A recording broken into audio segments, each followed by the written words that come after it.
our first event. I actually want to say that I want to introduce you to others, but it feels like it's the other way around. We have to introduce ourselves to you guys. We're the new kids on the block, I guess. We're about a year old. We're in the marketing AI space. We'll talk a little bit about ourselves. But the event, as you know, is called Marketing After Hours because, first of all, thank you for being here after work. And I guess before going home. But as you know, there's work, there's home, and is there a third place? And what I understand from earlier is that there's a lot of different communities we have in Bangalore or in India specifically, but the idea is just to get to know more and see, to keep it more authentic, to share learnings. But I think I want to start off with maybe at least a few of you sharing what you're here for, what would be helpful for you, what are you looking forward to learning. Anyone wants to go?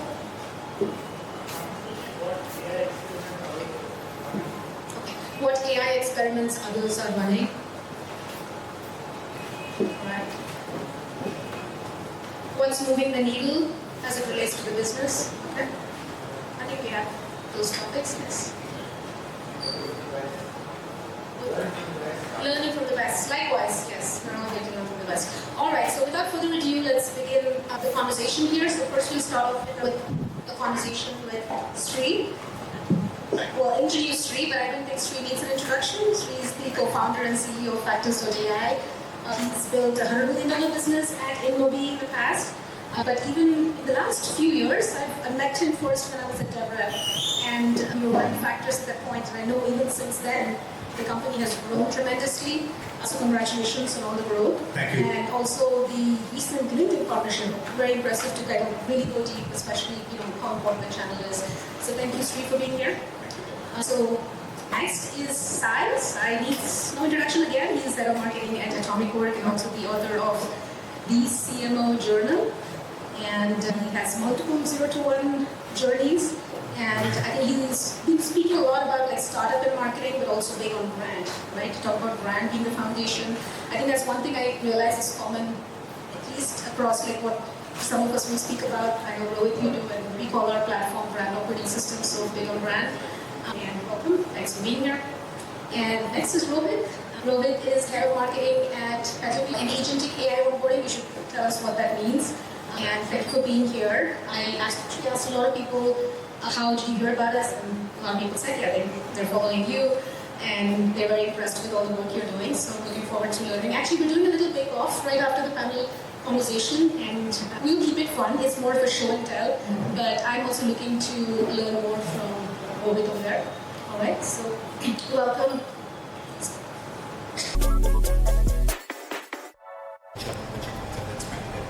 Standard analytical work, and then I summarize that insights into a certain document and send it across to my investors. That's part of any funded company.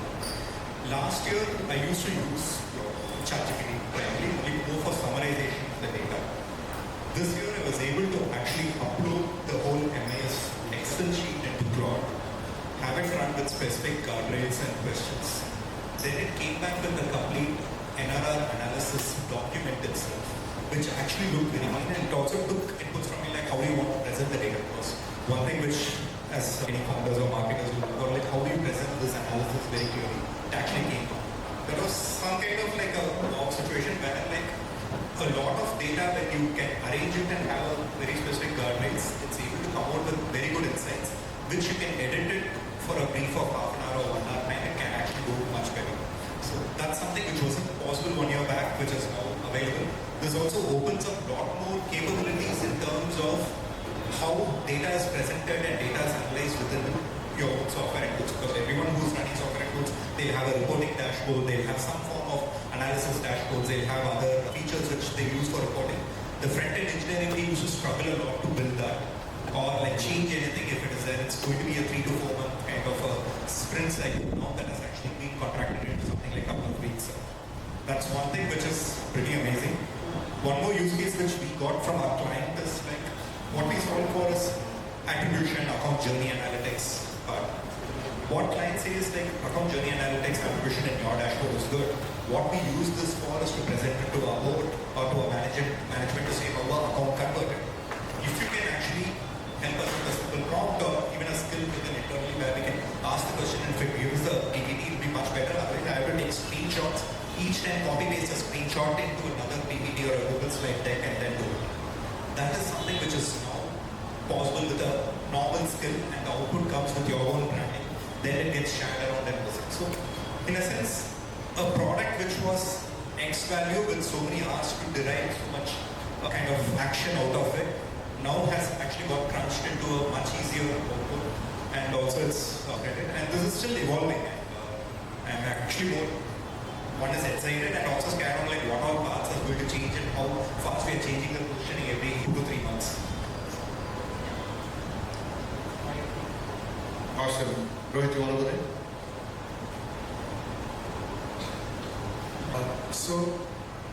I work for an AI first company that essentially means like we are building an AI agent. So all our work processes are on AI. It has to be AI first. That's the mandate. So I'll not bore you with the organizational processes that we are following building with AI. In fact, one of the things that have changed for me in the past 2.5 months was I built my own executive assistant, not just in form of a Claude chat, but what I did is I always used to do this, like from the very advent of AI is, I had a context folder, I told it what I do, what the company does and so on. And every morning I used to download transcripts or paste it and give it the snapshot of my calendar, and then it used to plan my day. I have been a self-diagnosed ADHD guy for a very long time, so I just cannot focus for more than 30 or 45 minutes. In fact, the most expensive thing after my Mac is my Pomodoro timer on my desk because I can't work without that. So what I did is I created a Claude Code project. I gave it the access of my call recording software. It has all the context of what I do, what the company does, and so on. So every day morning 9 a.m. The project runs a cron job. It looks at all the transcripts of the meetings that have happened. It looks at my calendar. It looks at my Telegram bot where I just put in random voice codes. So for example, if I meet you and you say, Rohit, there's a Sai here, like we play cricket together. You say, Rohit, there is 100 rupees baki, you have to pay me. So I put it in my Telegram bot. I just drop a voice note. It runs through all of these sources. So essentially what I did is, I figured out what are those different sources through which information and task comes to me. How can I bring all those sources together? And in the project, so essentially what changed from that Claude folder to now this vibe-coded app is, at first, it knew me only as the marketing guy at PW. Now it has 4 different contexts. One, Rohit runs a household with his dad, mom, wife, kids and everything. He also knows that Rohit does like 5 different vibe projects, writes stories, writes poems and stuff. It also knows that I work for this startup which is PW, who is doing X, automating business insights and all of that. So it doesn't matter where the information is coming. It intelligently figures out which folder does this task belong to, and it pushes that task with context into that to-do list only. And given the ADHD brain that I have, the one mandate that it cannot break is anytime the task runs for more than 30 minutes in total duration, it has to break that into smaller chunk of either 20 minutes or 30 minutes each. So every 9 a.m. when that cron job runs, at 9:15, I have my personal Apple Reminders app or Todoist or anything for that matter. I use a very old indie dev app, it's called TickTick-To-Do. Highly recommended if you want to use it, very clean interface. But my TickTick has different lists populated with different tasks of subtasks 30 minutes each every day. So entire day I don't have to worry about what I'm working on, what am I doing and so on. So that has been the biggest upgrade. That is my menu gen, if you can call it, and which I think is the most useful thing right now. Sounds like menu gen plus.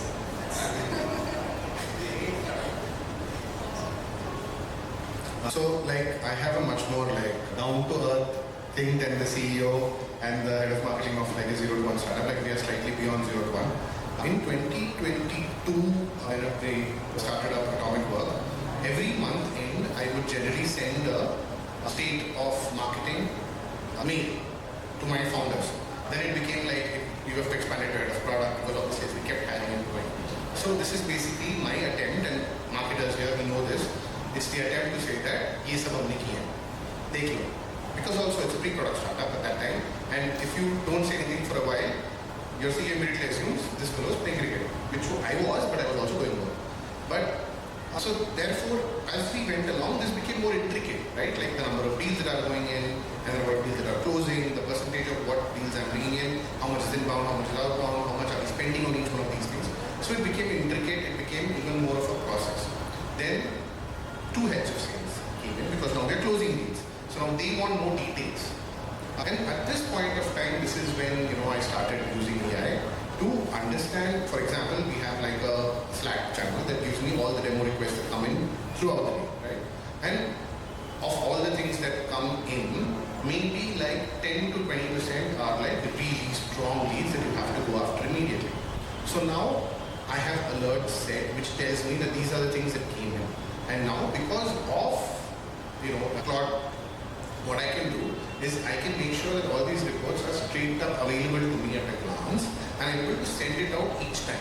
Now I have also automated it and put it in Slack so that my head of engineering, who one day will wake up and have a brainwave, कि मैं slice जाकर पूछूंगा क्या हो रहा है, नहीं तो he also doesn't know. And so I have told him that here's this channel. If you go deep into this and click on these 3 buttons, you will get all of this. Now what this does is that a lot of slightly scaled marketing heads jobs is reporting. People don't realize how much reporting they have to do because obviously the founders want more numbers and they want to be appraised of what is going on every day. The depth of the data I am able to get, and so I am also able to give them a place where they can ask questions and get answers. Hey, what are the inbound leads from the US in March this month? This was the first thing we built, and for me it was such a game changer because then when I am asked by my boss that this is Neil, he was telling me, look at this, ask me the questions you actually don't have answers. So now I can actually do marketing instead of sitting around reporting on marketing every day while my team actually does the marketing. So it frees me up to actually do the marketing day to day. Like huge unlock for me. Look for transparency, visibility as well. So I think my manager movement is slightly more simple. We'll talk about what's in production. Like even if you look at what's happened with GPT image 2, etc. Over this weekend, I had to translate 30 PDFs into editable text because the CEO asked for it and we had to deliver that. So about 3 months ago, that would have been breaking that down. Like the models don't understand images, they don't understand structure. Their context window is also small. But I was very pleasantly surprised. Like it was one shot, no loss, 0%. So the fact that you could use just Claude or you could do that with GPT, and I didn't have to pay for Adobe Acrobat Pro because my other alternative was that. So anyway, so I think from there, I know someone asked about what's shipping and what's really driving business impact. I think what all of you talked about the personal side of things, and I think that's very important. I think what you're talking about is also shipping, and also shipping as well. But maybe if you want to talk about what's shipping in production, how does it translate to a business impact? It's also very easy to just get lost with experimentation, and it just drains you out. I know that when something new is released, my whole weekend is exhilarating, pleased to say, but yes, how do you protect your time, and how do you decide where do you invest in sort of experimentation? Okay, that's both as a founder and product. The one thing is like we don't know about this. And I'm kind of like last week about I spent in office, so almost every Saturday I keep away just to figure out like how my position, new product features are getting released. Because first time in almost 1.5 to 2 years, the product releases have become faster than the marketing can actually catch up with. And what I'm struggling with is like, how do I give a consistent clean positioning saying that this is what I'm doing, these are the use cases we install for, you use us because we are better or different than this XYZ part. Because that, whatever we are different in is catching up, and our market is also catching up because what we see from our AI vision is not something else. But I think positioning and messaging is super important in this case, to the fact that marketing has to catch up with all the innovation. What I'm saying, market is also catching up. So your competitors and others are also releasing more parts. And each and every time you see a new positioning, you also want to add on to it. And I'm literally kind of like working with my head of marketing and with my product marketing manager at each and every level. I think what we planned for Q3, we need to actually break it faster here. and bring the whole positioning around whatever is that new agent and other parts which are coming. So in a sense, it's like it is actually kind of overwhelming in many ways where like what you have to talk about and what features and how it actually solves for is getting ahead of time, and that's something which is hard.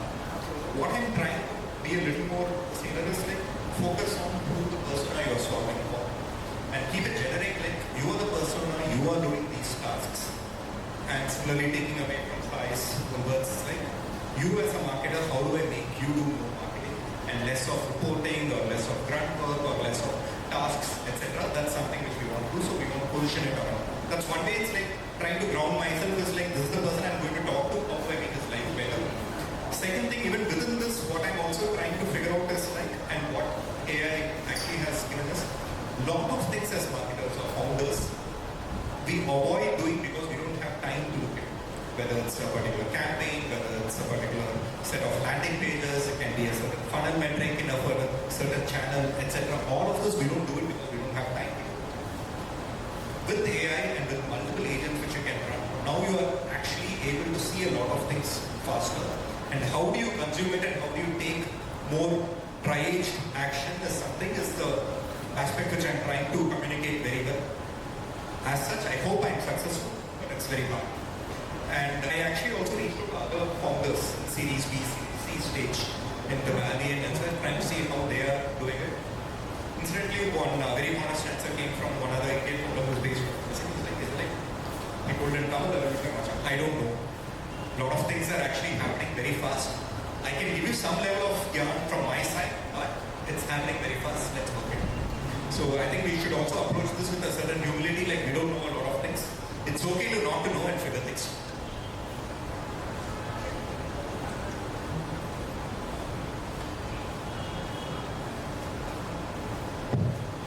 Sorry, I got lost in these conversations so much I forgot the point I mentioned earlier.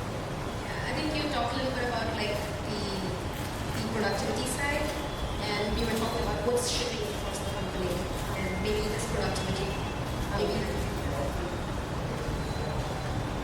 as well as like a lot of innovation happening. So how do you determine what you invest in, what's shipping, and what's experimental?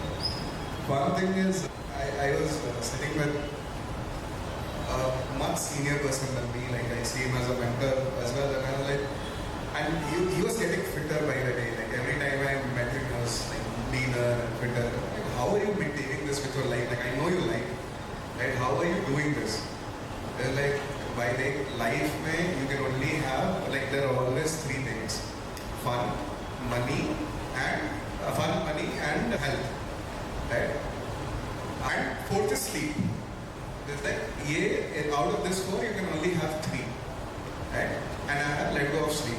I sleep like 4 hours a day. I'm happy because I need to be at the gym at 10 p.m. Uske pehle I'm not free, so I sleep like 4 hours a day, and that's how I'm getting leaner. Beyond the point that I'm trying to make is, if you really want to catch up with this, and this is like a literal tweet and a LinkedIn update I pushed out. Like I had the best week, very productive. I like, yaar, ye week acha hai. Weekend I'll not touch anything. I'll go play cricket, do like shoot stick with people, kuch nahi karna, nothing. I'll spend time. And then Claude design was launched.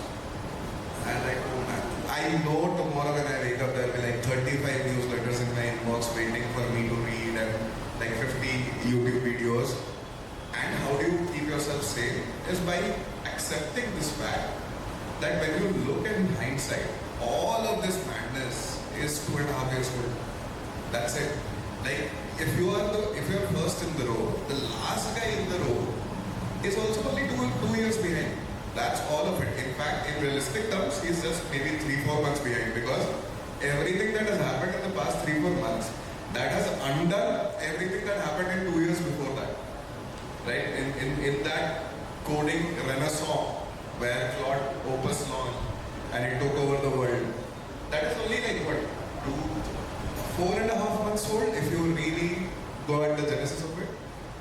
So you can spend 1 weekend without watching any other YouTube video. It's okay. You will be 4.5 months plus 2 days behind the schedule, and that is something that we have to remind ourselves that yes, this is powerful.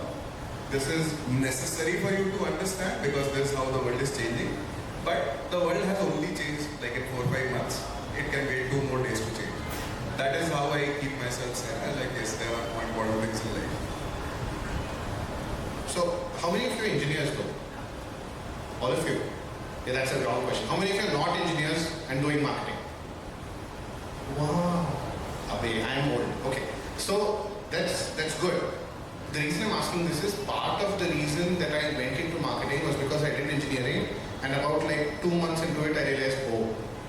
So like basically my entire like aim in life is not to do any kind of engineering and not to look at anything technical. And so that's why I came into marketing, and now like look at my life. Right? So I'm not happy about this. I'm a Luddite of the worst order. So therefore I do not look at what, like for example, I rely on Rohit. I call him and say, kya ho raha hai? But if he also doesn't know, then obviously not. But how I look at it is I look at products. Like basically a bunch of products are being released by like Hindu Cutlets. And I want our engineers to keep pushing them on. For example, there's a product we use called Mutiny for sales enablement. Bloody good tool. Like it has changed the way that we use enablement. Like 10x, when 10x is like, I'm underselling it. It's 20x, 30x our output in terms of how much are we giving to our sales team. Because you know how our sales teams are. Like they don't want to do anything. They will not pick up AI because the CEO will not ask the sales team. They will always ask marketing only. What are you doing with AI? They will never go and ask the sales guy. Because the sales guy will refuse and he brings in the money, so he will not like to ask him. He will come and ask me only. So then the answer is that here they will not do it, they will not implement it. So I need to give them as much as I can. Mutiny is really helpful. Basically, I am able to say that put these 3 things together, therefore you will get that thing that you've been annoying me for 2 weeks. Do it yourself. It allows you to do it. So I think that this is an example of a product I use, but like in all of this, I think I'm constantly looking at anything new. I'm looking at product front. My head of growth, Amit Dubey, is like a tools freak. And Amit, kya hai? And he'll tell me over the weekend, yeah, Syed Hadi. And I'm able to go and see, and like, okay, tells me this is, I mean, I will not use it, but I know that this is possible now. Well, I think it's similar for me too, like following people who can synthesize all of their innovation. I follow this person called Nate P. Jones. Does anyone follow him? He's on YouTube. Absolutely. He sort of does a video almost every day, and he breaks it down. He really breaks it down for builders, operators, like Claude design versus GPT image 2. Like he really goes into the architectural details as well. So I think absolutely like synthesizing, so you're not overwhelmed. Like pick a few of those. You mentioned something around like just what's the first thing you do as a founder? So when the first thing I did with Claude Code was try to get transparency in the company. Because one of the culture principles is 100% transparency, which means that at a minimum, everybody, regardless of function, engineering, marketing, design, needs to have access to information. It's not like we don't want to be transparent, it's just, things are stuck, right? Whether it is Slack or I'm doing a customer call or, all that information doesn't come out, right? So the first thing we did was build AI agents that would bring out, let's say, from customer calls, what's the product feedback, what is the messaging feedback. On the other hand, like you mentioned, this engineering releases, engineering is shipping every single day. So translating that into marketing and distribution is a huge thing too, right? And essentially, like even customer success, short onward action items are getting followed because I'm really asking people, like, who's doing what's happening. So I think that fundamentally I felt like, okay, now I'm empowered. I don't have to ask anybody a question because everybody is moving at like super high velocity. And I don't want to pick up the phone and say what's happening. I can see, right? Everybody can see. And the hope is that everybody also has access. Access is the first thing to empower people. So I think that brings up like AI is empowering people, and like you'd say the AI voices on one hand will say that AI is on the path to automate everything, right? That's the claim. The claim is going to automate everything, but there's still belief, and we all believe that there is not lack of job, but there's a different type of job. It's demanding that we all evolve, and then we all have new skills. And as we are hiring, because you're hiring and you're all sort of looking at individuals, like what are experiences you have in terms of hiring candidates or scaling the team? What are the skills? What are the muscles? What is the instinct that compounds really with AI doing a lot of the execution? So one thing I recently I've been in the process of actually going to do an interview after this day. One thing which we are asking people is like how comfortable are they with AI today? In a sense, it's like have you started using ChatGPT or Codex or how they are using it and where they are using it. And you also need to be conscious, like not everyone uses it. We all let it know for your engineers because that would be a very wrong bar to set, but at least are they interested in it? Then what we also do is give the assignment in the same way where like this is the essential, this is what we need to figure out.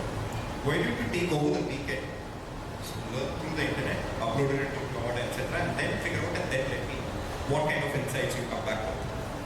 Actually, you'll be actually surprised some of the times how they come back with where the first time they're starting to use it for that kind of use case. They come back with much better analysis than what you would have had. And the differentiation in candidates who actually do it very well versus people who are even aware is people who know what questions you ask and how they want to do it.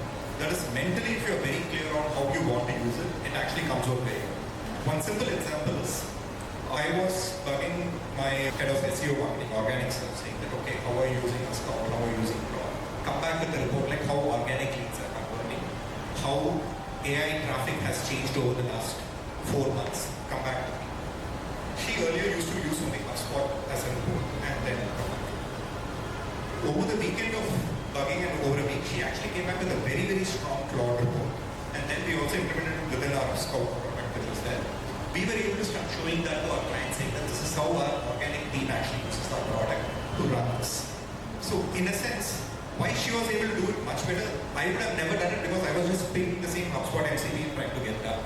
She had much better context into how the data work and when kind of nudged, or maybe she did it because I was trying to push her, but the quality of output was much better, which was there, and that's something which is there. That's what we also see for in our candidates which we hire. It's like, you might be new in it, but are you able to adapt it and start asking it? And from how you adapt it and what quality of output, I'm also able to see like how clear you are in your thinking or your understanding of the thing. That's what we are hiring candidates.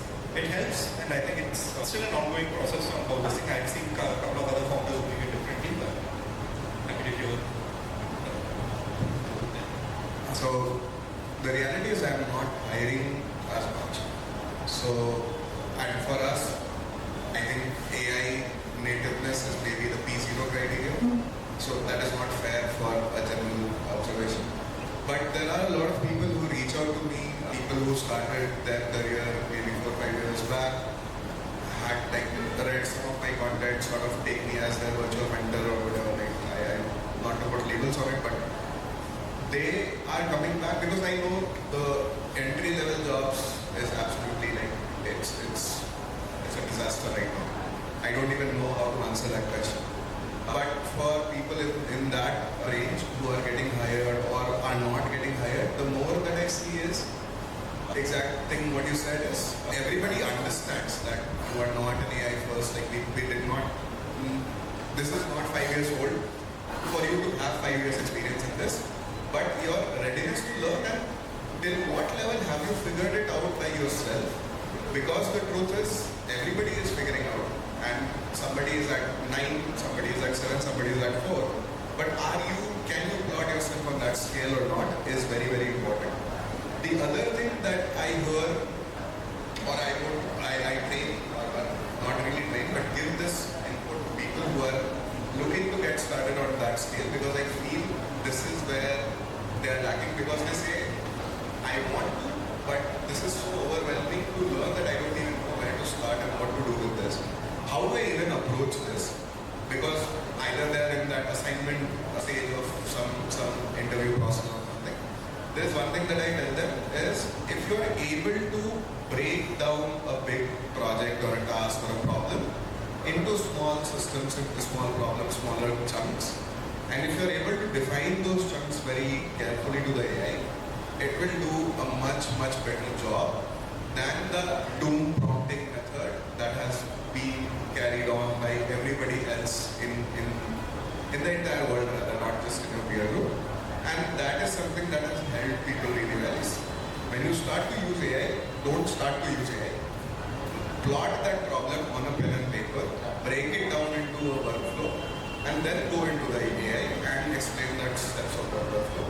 I think that is sort of the evaluation and the consideration criteria. I sort of echo Rohit. And I think this is very important to state that we are also not hiring. And the not hiring happened because of AI. Because by this time I would have generally had another VMM, I would have generally had another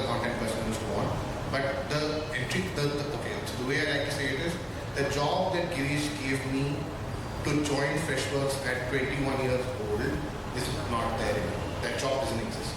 They're expected to do a different job. Yeah, it was a content writer's job at that point of time. That job simply is not there anymore.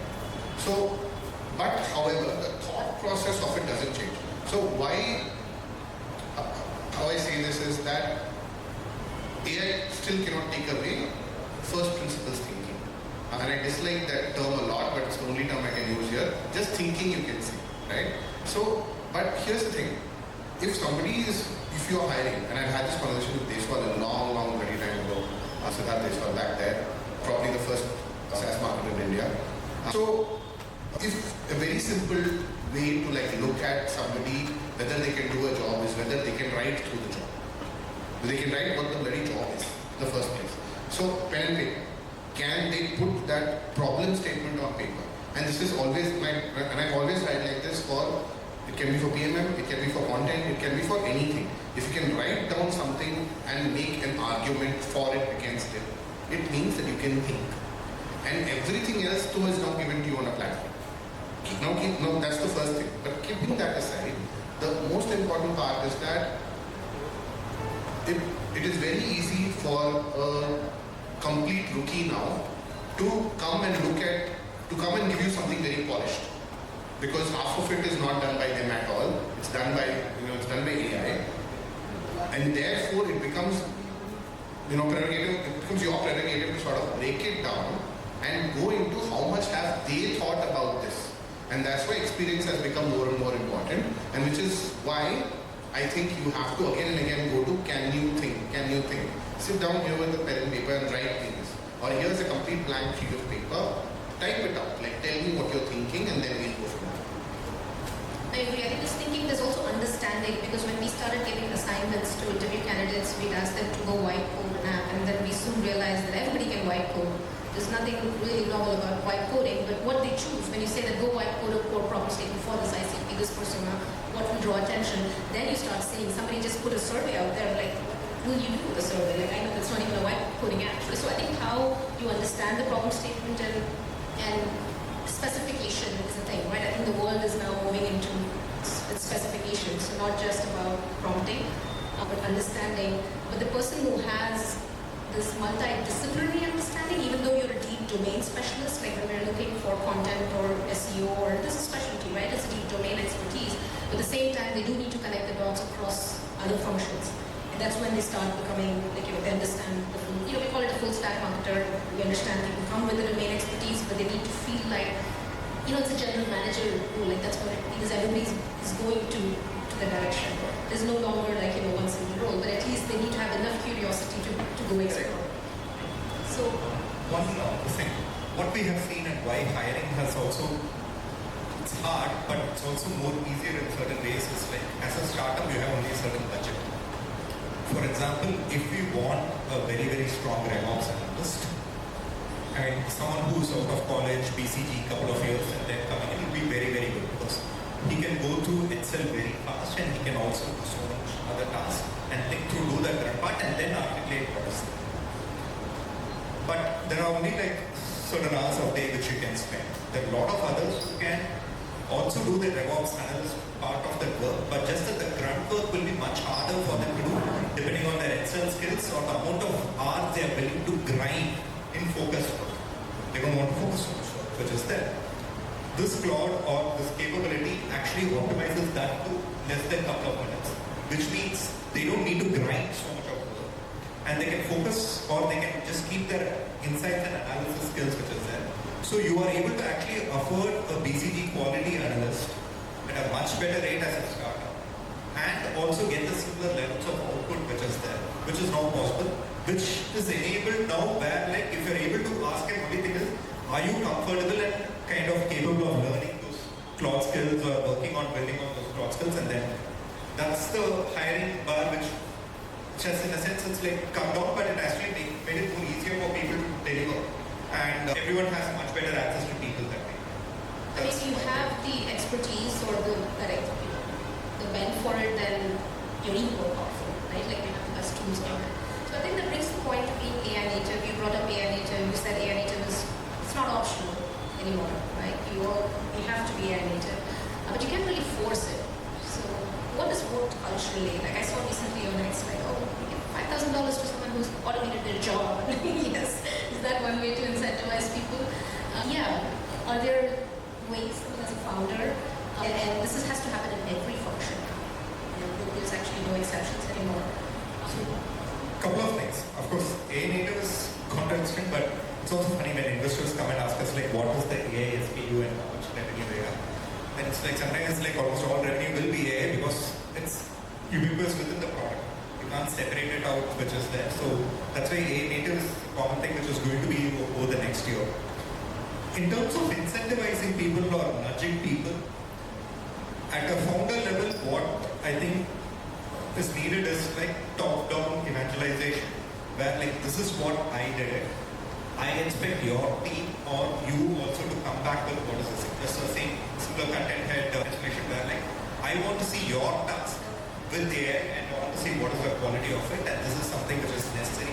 This is something which is important because then I can actually either bring it into the product or expose it to our clients, and that will be great for us. That has worked well for us as a company. Second is, we haven't tried financial incentives. Some other companies, founders have tried. A few other founders have also given Claude licenses for everyone in the team to actually start using it. We have seen different levels of usage there. One other thing where I think it also helps as a nudge is like, I keep taking videos, televideos, and keep posting it in the general channel. This is what I did. Great to hear what other people do. If you do it, then there are 3 or 4 more people who will also come back with like, this is what I did, or like we did this WhatsApp app on top of it where like with an MCP runs and then this is how we do our job better. And this thing, it actually percolates across the organization.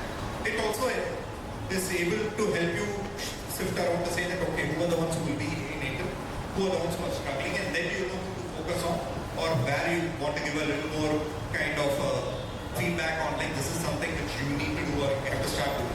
And one more thing you also need to understand is the same as what Rohit said. It's like, it's okay, you're just, all this is 2.5 years. So you have to give people time. Some people can still get the work done. And you can just work with them. But nudge from top down as founders, you need to take that initiative. Otherwise, I don't see it. Maybe you could also work with head of marketing. For us, in the tech roles, it was easier because everybody came with that expectation. This is how it's going to be. For the non-tech roles, especially with design, like for example, we don't do PRDs anymore.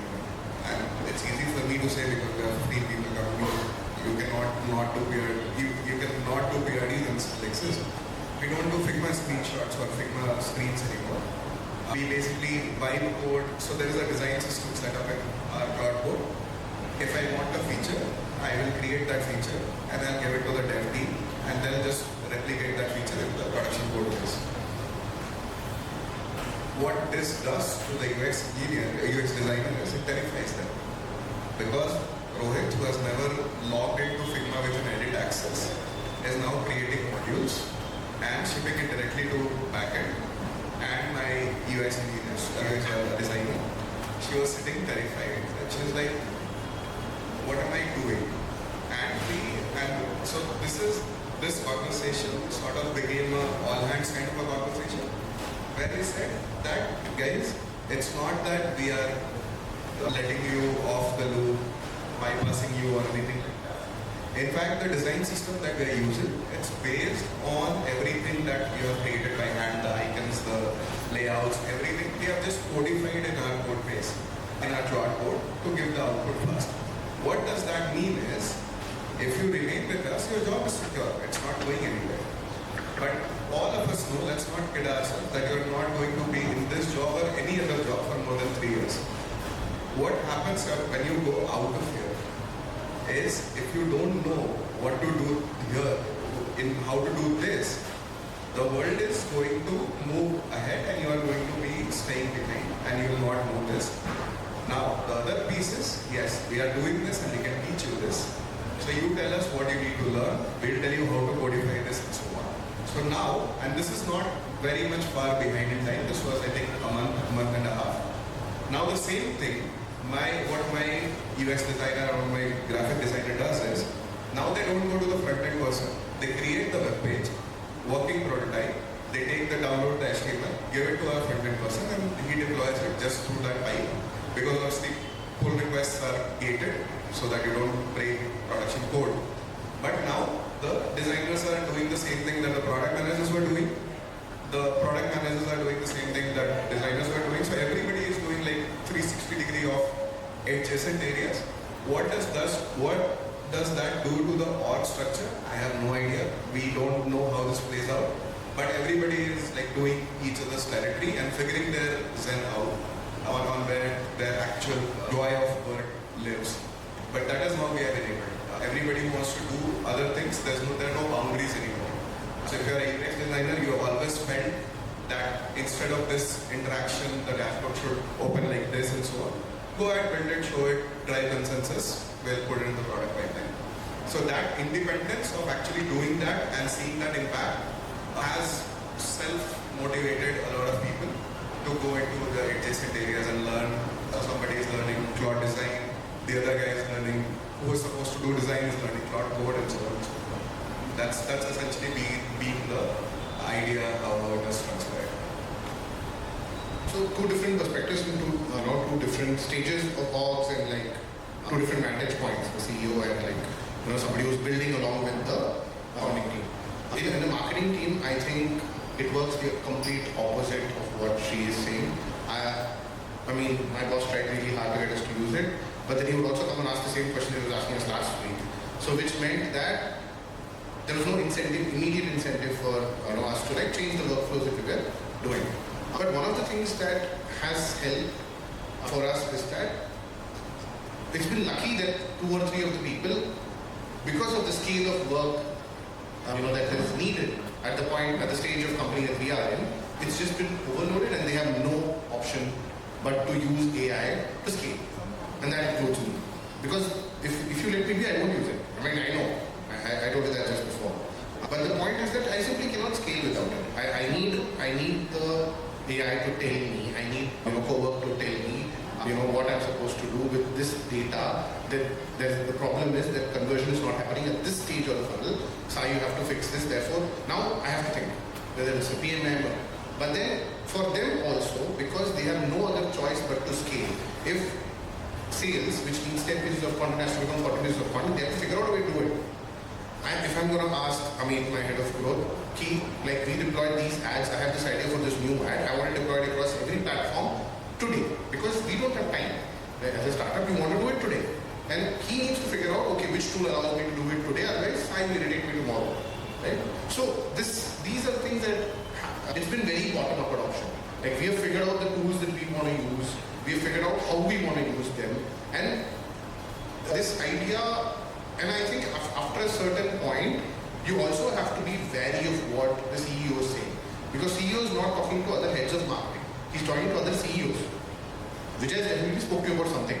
And he's come to me and given me random yarn, which helps me in no way. So I have to take what the gist of what he's trying to say. Because he's coming at it with an intent. He said, maybe we can do this, right? I have to take the gist of it and see how it fits within our workflow. And I have to implement it for my team and they have to get it up for me. I absolutely relate to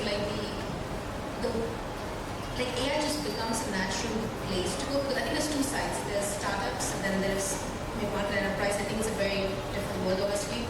But for us, if you take the example of a startup, giving the team somewhat unreasonable goals, my team should close their ears, they're not unreasonable, but essentially when the goals are there, I mean, there isn't much of an option. Like they're going and picking the. I'll give you an example of all of there. Like we had a lot of videos getting created, but they were not getting distributed. So every video that gets created has to be on the website, it has to be on Vimeo, it has to be on YouTube, LinkedIn, all these places, right? So it was just getting stuck. Why is there a pipeline of content, but there's no distribution?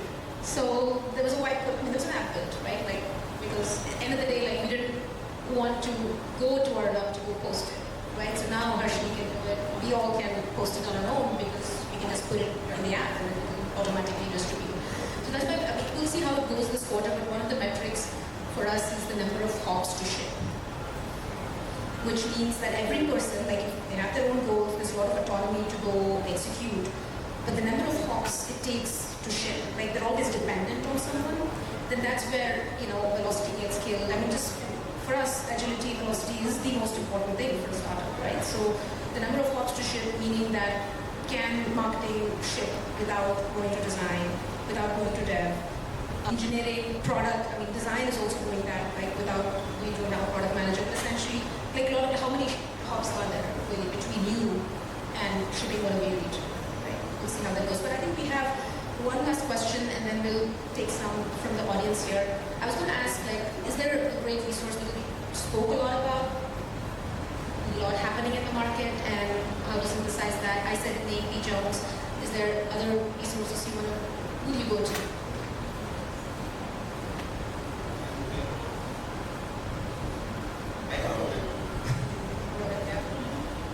So there are a lot actually, but the ones that I usually don't miss until I evaluate, like with a quick skim, is I think the newsletter by Every is a good one. Yeah.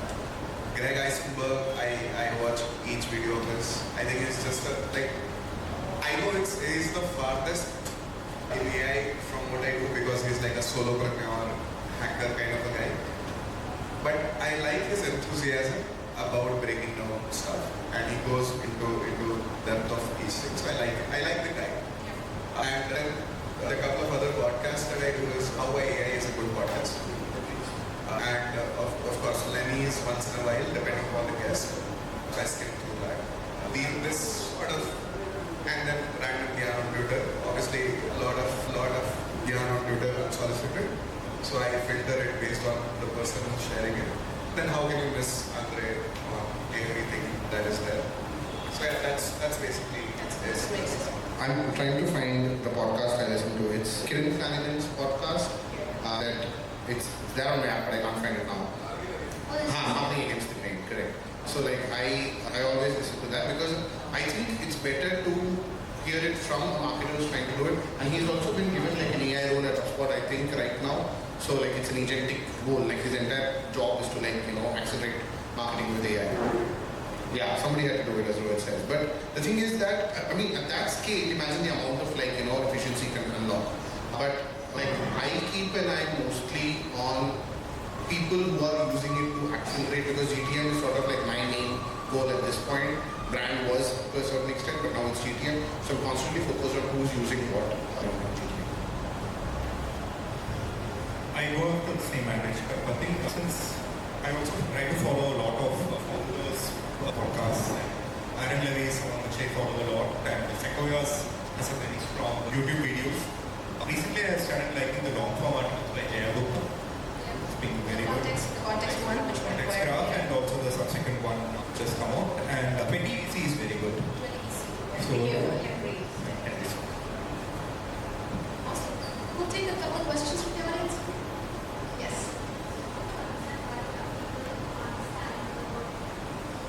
Thank you. So my question is that while there are people who are educating themselves around AI and marketing the whole this shift, but there are people, one, who are unaware of the benefits when it comes to their work, and second, who are aware but not ready to take that step towards in the direction. So how do you guys tackle that and educate those people and say the right things so that they understand it, maybe in their own language, or how do you do that? Have you done it too?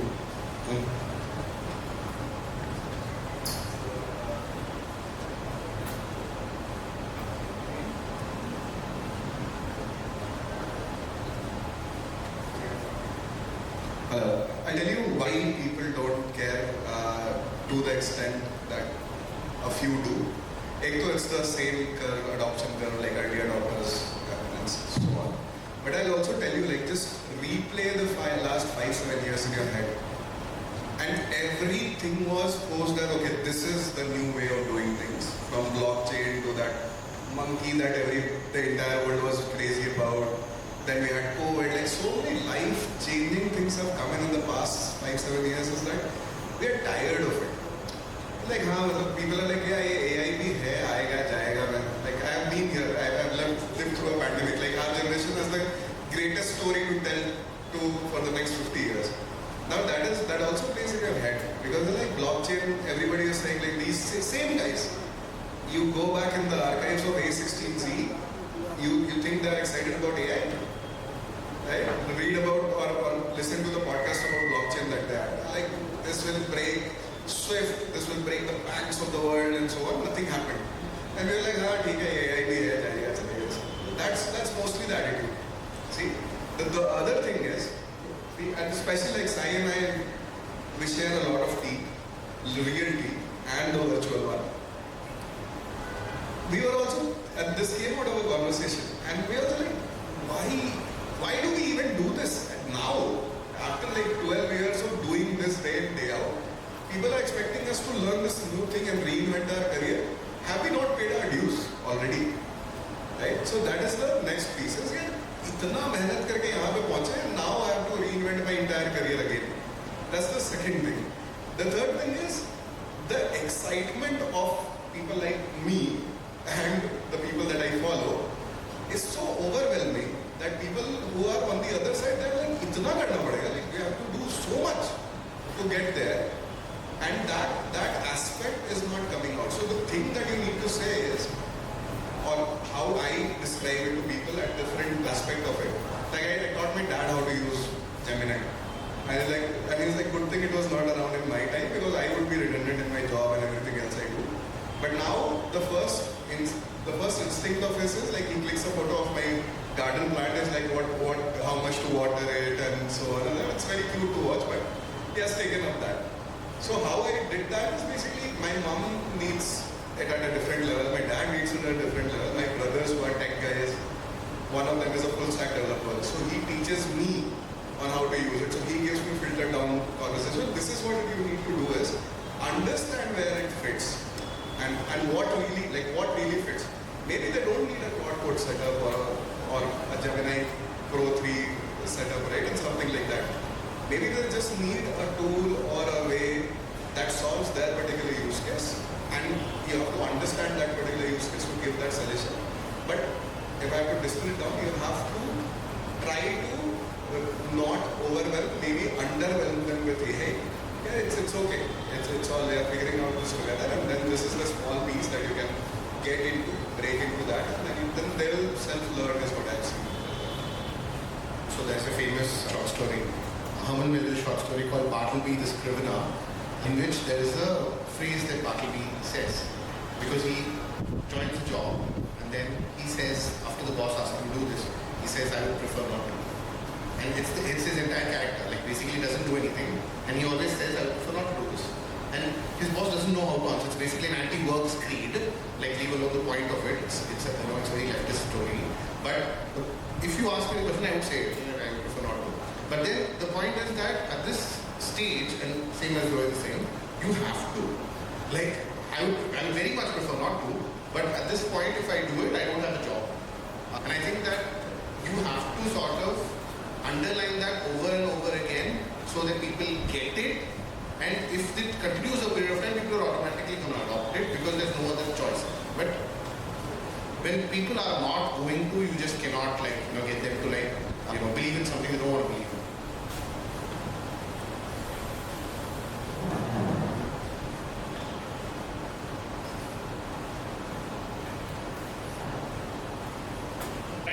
Saurabh here.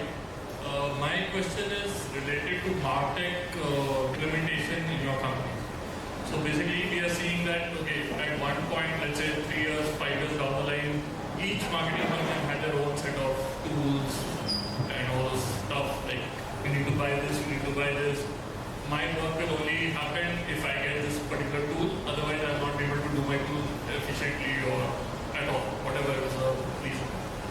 Now with AI coming in, how do you see that implementation part of it? How are you seeing whether multiple tools are getting integrated into a single unit or a platform, or whether it's workflow which drives your marketing engines to run on a daily basis? It's a terrific question, but I think Sri is the person most.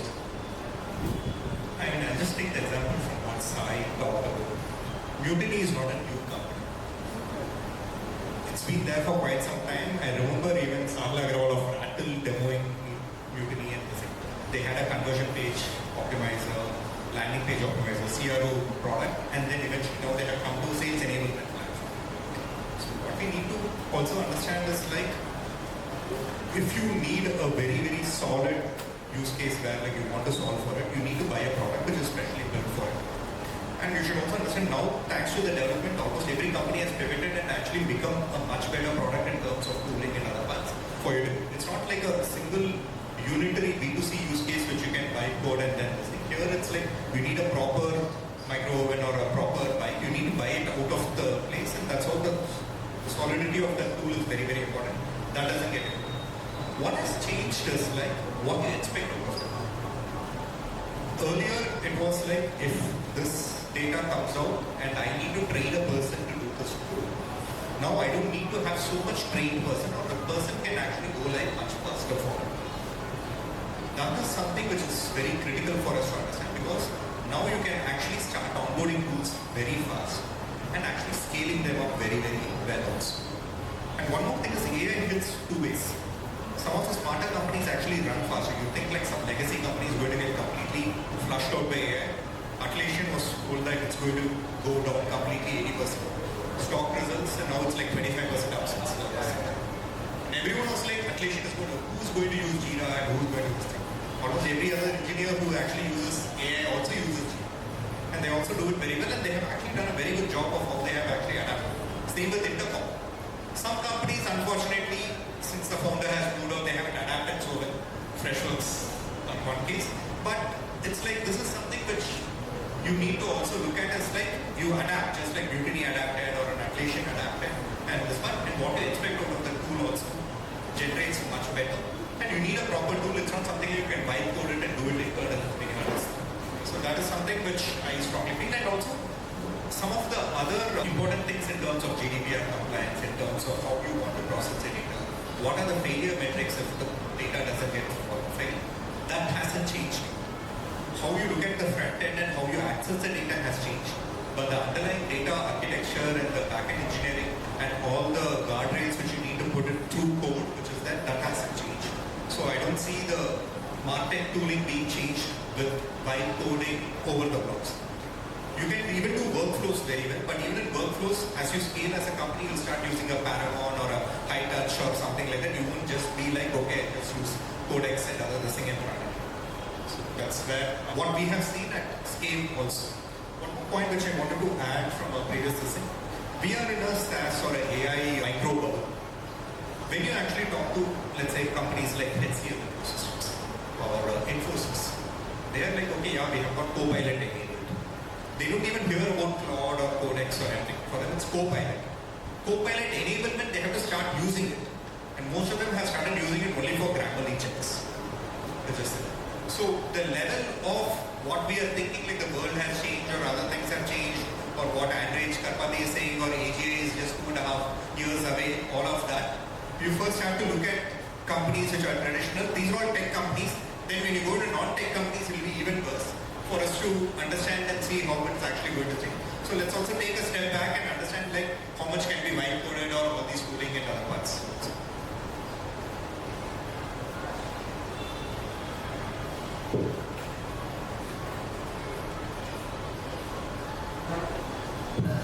Hi guys, this is Vishnu. My question has to do with content marketing specifically. So the last couple of years, we know an explosion of content on LinkedIn, videos, ad creatives. And as you said, a lot of folks are coming in the system who may not have a lot of experience. They are able to pass off decent quality stuff, right? But we also see a sort of uniformity coming in. And this is specifically on LinkedIn that is coming in. How do you think that will impact content in the future? Do you think people will move away from AI for content creation, especially where personal brand, company brand is involved? Or I mean, cost maybe is not the main thing as opposed to like a video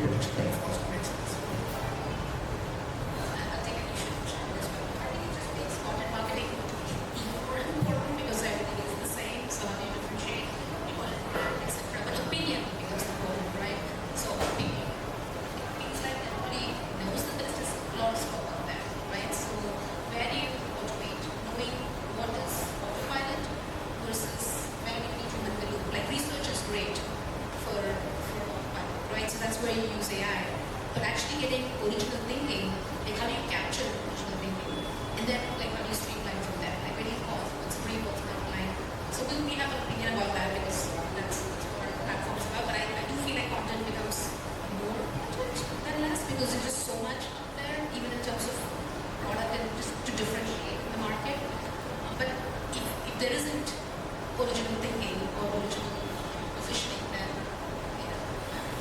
then what is the story? You use AI to scale the story, right? But you need to know what your story is. Yes.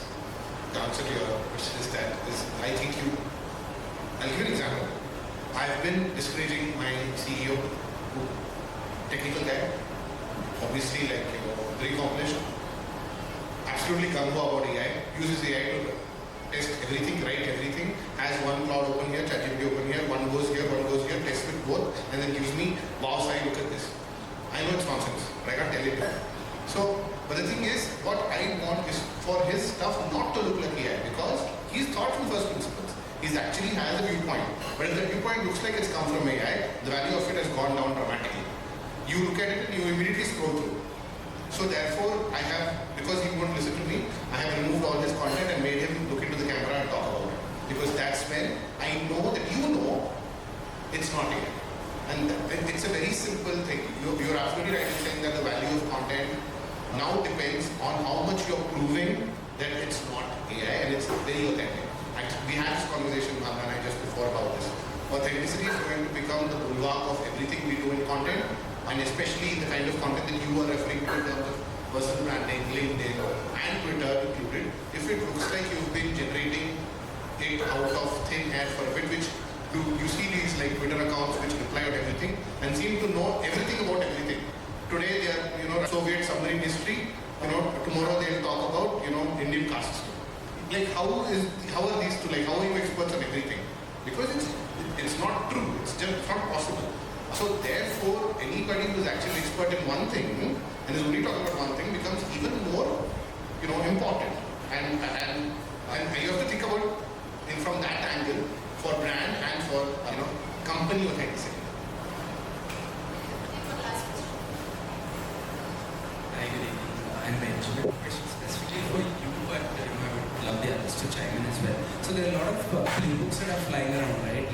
There are a lot of playbooks flying around on LinkedIn, right? So automate your marketing sort of stack, automate major parts of your stack and things like that, right? And comment so that their engagement grows. So that's a side note, of course. But I just want to know, since you have built this stack, at least for startups and probably mid-market enterprise, what is the base level? What is a typical playbook or the toolkit that works for them? I'm just trying to understand, because the nature of these toolkits that you can find online are sort of different or varying. So what is working for you? I mean, I don't want any sort of confidential stuff. Build versus buy. I can share, but you have to comment first. That's my broad question. And how can I, as an IC, also, learn some facets of it and make my skill set more defensible? So as a founder, because for us, this is survival, right? What we do and how we build a platform is survival. And when we started the company, we started with customers. So we signed customer contracts, and that's how we started. Because one of the big parts of building for AI was that we want to see the playbook in practice and then codify back into the platform. So take LinkedIn as an example, or sales enablement as an example, or thought leadership. These are all sort of actually, what we do is we run for customers and then we translate those into playbooks. And how do you translate those into specific guardrails for AI, specific guardrails around, even because content is a lot about, we break it down, it's very subjective, right? How do you know what is good content? So when you write content, you have to think about information hierarchy. What does it mean to have a good information hierarchy? And the information hierarchy is different for a landing page versus a one-page versus something else. So I think there are all these different flavors of content that obviously we're still wanting to build a lot more, and it's still early in that journey. But our approach is that we continue to build this marketing inspiration library. And last December, you participated in that as well. So we also did gifts of Magi for that reason, because we wanted to make sure we're getting the best from the community in terms of what is the playbook. So either we have battle tested it, or the community and people we trust have battle tested it. And that gets then translated into what we call blueprints or templates within the platform. And that's what guides AI, that's what guides content creation, etc. But it's not a simple answer. It's not one playbook for anything. How often has it ever been useful when you download something from LinkedIn? Their context is so different So how can it be? Just applying copy paste never works. Again, you have to think, you have to understand, like, is this really applicable for me? So it's all very subjective, but I think of it as more inspiration more than like a playbook. Like, what can I be inspired by? Like, because a lot of times, like, there's just a, yeah, like, I don't know about that. So, alright, so great conversation, guys, and there are snacks. First of all, let me thank you. Awesome. Thank you, Sri, Sai, Rohit, thanks for joining me.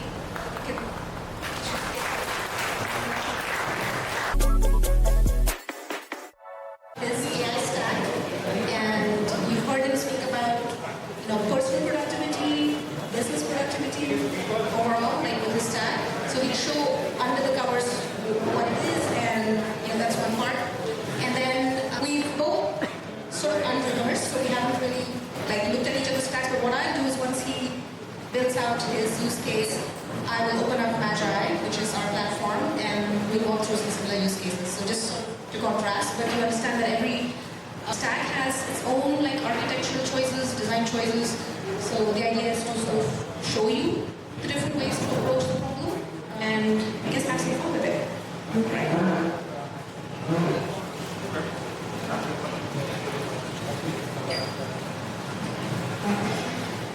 So, thanks guys for sticking around. And yes, I would try and show the hard way of doing things by having your own Claude code setup and the things that I've done.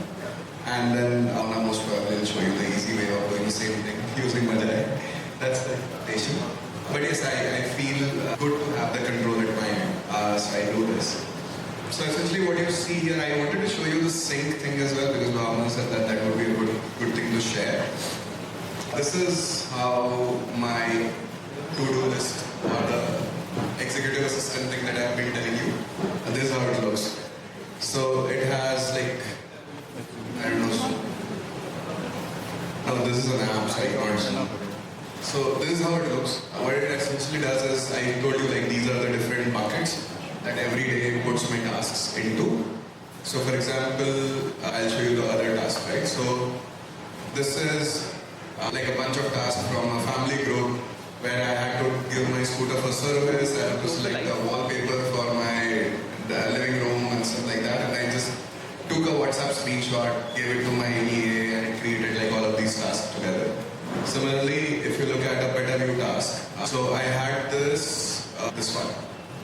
So I had this got automatically generated for me, and it was reports, dashboard, works to adjust, who's my CTO, and it got broken down into sub 30 minutes tasks each with context on who Ijas is, how the architecture of Petaview is built, what when I say bugs, what it does mean, what are the bugs that were discussed in that call, which part of those bugs come into my bucket, which go into my other team members and so on.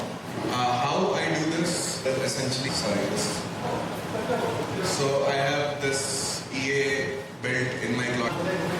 Oh, of course, I will not have internet, right? I will not have internet. No, I'll connect to my device.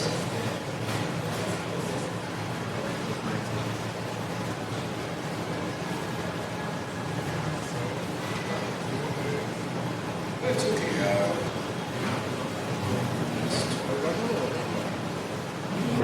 Yeah, I think this internet should work. My phone internet is working. So, yeah, basically what I do is every morning I run this, and what I have done, what you need to know is, if you look at my 3-4 month earlier thing is basically, this is just to sync. But basically what I did is, I started, and this is important for you to know, forget about what it gets done. What more important is how I arrived here, and so essentially what I did is, how I explained to you was, I came into a simple plain Claude code chat, and I said, my biggest problem in life right now is I have too many inboxes. Information flows from WhatsApp, from email, from my call transcripts, from Slack. How do I bring it all together? And sort of Claude Code figured it out for myself, for me. And it created a flow diagram. And then asked, do you have this? Can you give this access? And so on. And obviously, you review it once, but you review as much as you can. And then you give the access, and then on the way, it goes on and creates that solution. The good idea is to not make that solution live rather than understand from your prompting process on how you arrived at that solution, and then rethink the solution from an architect angle, which is okay, I started brainstorming, and the mode that you need to use when you are doing this is the plan mode and not the execution mode. So when you're using the plan mode under Claude Code, it does not execute anything, it rather plans with you, and it gives you a plan, and then you strip down the plan into bare minimum things that you need, and then ask Claude Code to build. Now why I'm telling you this is because I can give you my prompt and the skill and the workflow and you will not end up using it. The way to use it is, go to Claude Code and don't go into terminal. I hate terminal, I'm terrified of it. I have never used it in my entire life. If somebody pushes you towards terminal, either they love you so much that they want you to understand the basics of Claude Code, or they hate you so much that they want you to be terrified of terminal and not touch it again. Only two reasons. Okay. So download, it's okay. All of us are accepted in this world. When you use Claude Code through the Claude app, that's okay. It's fine. Let no one judge you in this world. Okay. But go into Claude Code, sign in with your Claude account, go into plan mode, plan this thing out. Whatever your life's problem is that you can solve it through Claude Code. Very big promises, but whatever you can do, go into the plan mode, plan it out, read the plan, strip down it to the absolute necessities, and ask Claude to build it. Do not worry about which model I can see. Don't worry about this. Use the highest model available for the day, it's fine. Use 4.7 in the first few projects, because you can either run or you can run efficiently. While you are learning to run, just focus on running. Later on you focus on breath control and stuff like that, which is later on you figure out, oh, for sync task I want to run Haiku, for code task I want to run Sonnet, for plan task I want to run Opus, for review task I want to use Codex inside of Claude Code. All of those days will come. First thing is to go ahead and build something. This is how you build. That is my aim to show you this. Now the other piece is how I use Claude Code inside PetaView. So I thought about this and then I figured, one, PetaView will not be relevant to you guys because most of you, or I would guess all of you, do not know what we do because we are a very close beta company. We literally have 5 customers and so on. So I thought maybe I could replicate my entire setup, give it a different architecture so that you guys can recognize it. So I replicated my entire setup for supposedly Gong. So Gong, all of us would recognize given that we are making SaaS. So what I did is, so if you look at my folder, yes, it's visible. So I have this structure for my Claude Code. So like how you see Gong demo is the same folder structure that I have for PetaView as well. So just imagine that I work for Gong. I wish I did, but let's just pretend. So this is the brand, and inside of the brand, this is the constitution. Okay? What constitution is? Okay, put it on the screen, let me. I have forgotten how to work without a mouse. But this is a constitution. What it has is it has the Gong brand DNA, the category where we play, the core point of view, the voice principles, forbidden phrases, what you are absolutely not allowed to use, the signature content moves, like what kind of content you are allowed to make and so on and so forth. So everything that a brand strategist will give it to their brand person or content person is something like this. Similarly, you will have, like this folder has all the different pieces, which is who are our competitors, Chorus, Clary, Outreach, all of those. What are the hooks that you are allowed to use? What are the kind of outputs? Like what good output looks like? Like this is a well-written blog. You need to tell them. So I have put like output as well. What are the different personas we serve? So AE, CRO, RevOps, sales managers, and everything has a persona description. And similarly, the templates that you can use. So I have set up all of this. Now, when I go into my Claude Code and I actually ask them to run this, which is, and I wanted to show you like an anti-example to start with. So where is my anti-example prompt?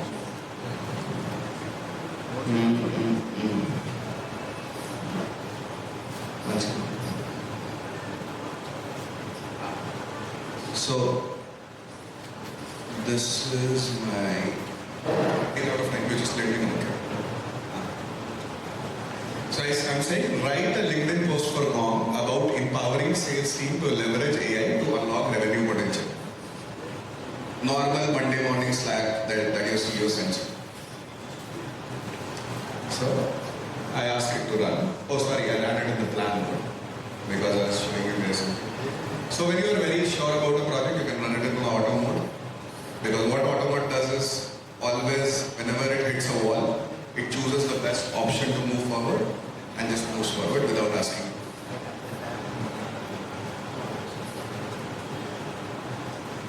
Actually, let me stop this because it started in the plan mode, so it will be a problem. Let me start a new session. Long demo. Let me use the same auto mode and let me run it.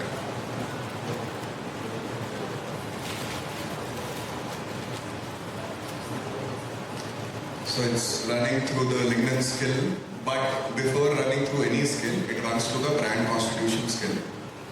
And it sees whatever I'm going to create, does that even align with the brand or not? So without just giving AI slop, before giving AI slop, it is self-qualifying that should I even generate this content, and if yes, then what should I generate? Of course, it takes like a minute to run, so bear with me.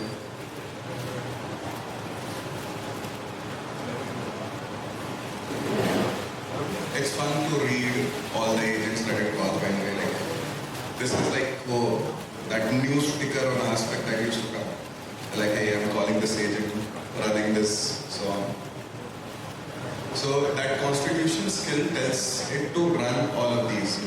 Like, if you are given a vague brief, go through all the persona profiles and check if this brief matches any of those. Is it valuable to any of those people or not? If yes, then modify the brief in a way that it becomes more meatier with more context and so on.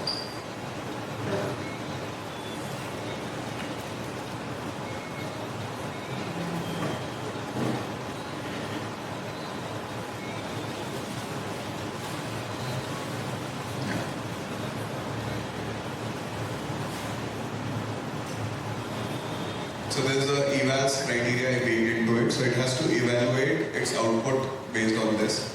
It has to be data-led, it has to be sharp, it has to be confident, specific, it does not have to use any forbidden phrases, and it has, like, is it flagged for production or not? And obviously, there's a demo setup, so it is saying that it is, I have created this for demo, and now the human review comes in. And this is the, like, so I have also asked the skill to always consider what is the human reaction when one of my persona, like the persona that you created this for, when they would read, what will play in their head. Because I want to know that the AI is thinking about it. Obviously this will not be accurate. But what is that emotion that I am driving through my content is something that AI has to check. So now, obviously, there are multiple frameworks that are fed into it, but this is like this sort of the LinkedIn profile, that LinkedIn post that it creates for the persona, and it gives you in this output. That is sort of my setup and skill. Now, what can I do with it?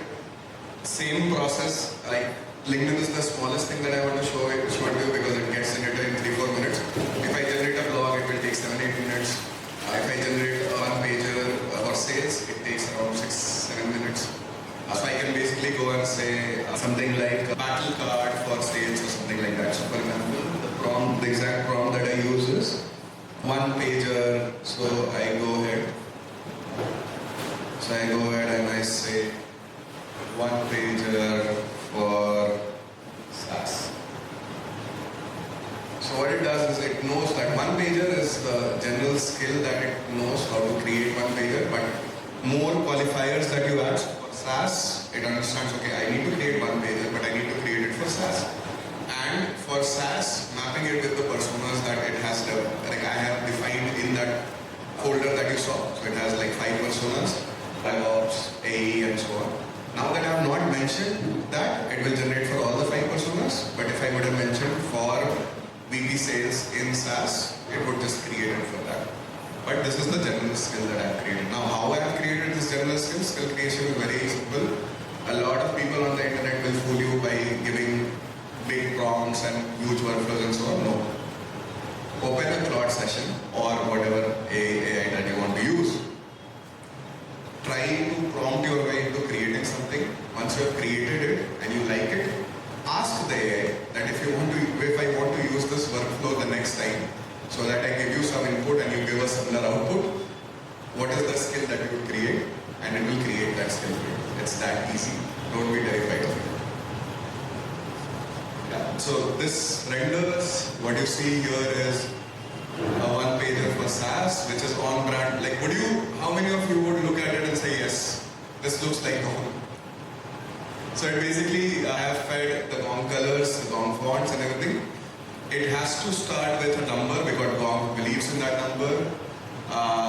And the same like how Gong writes about all the things in their content, which is start with the problem, why Gong, what are those customers, then one particular customer case study. So all of this is general skill.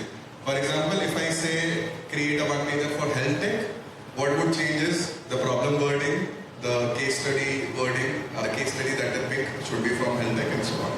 So this is my setup. This is how I make sure that I can generate a custom deck demo one pager for every customer that my sales guy talks to.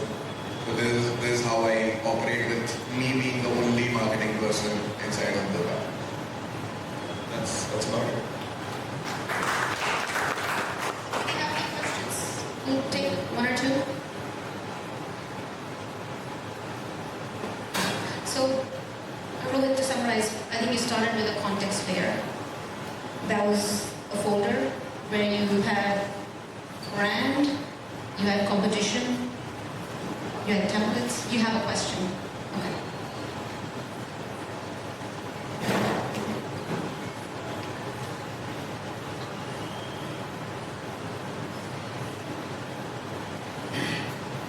So are you building this for your own internal use or whatever the workflow you're building?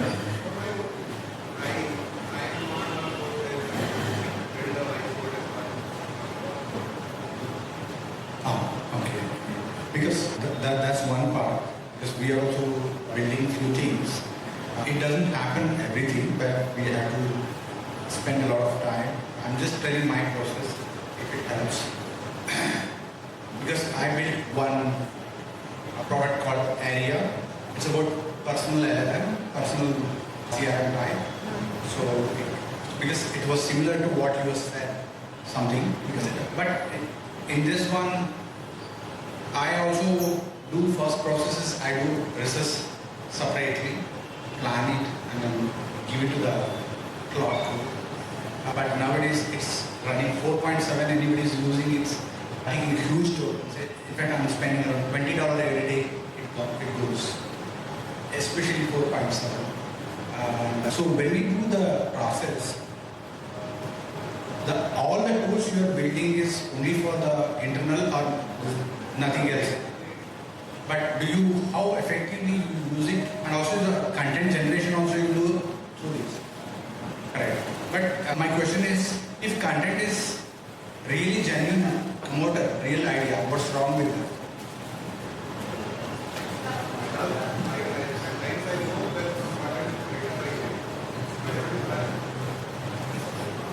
Okay. Okay. I just want to.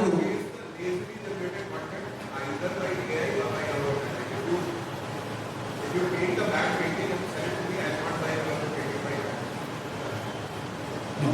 No. Yeah, I got it. No, because we do the process first and thought is ours. Some of the polishing things can be done through AI. But the thought, for example, I take.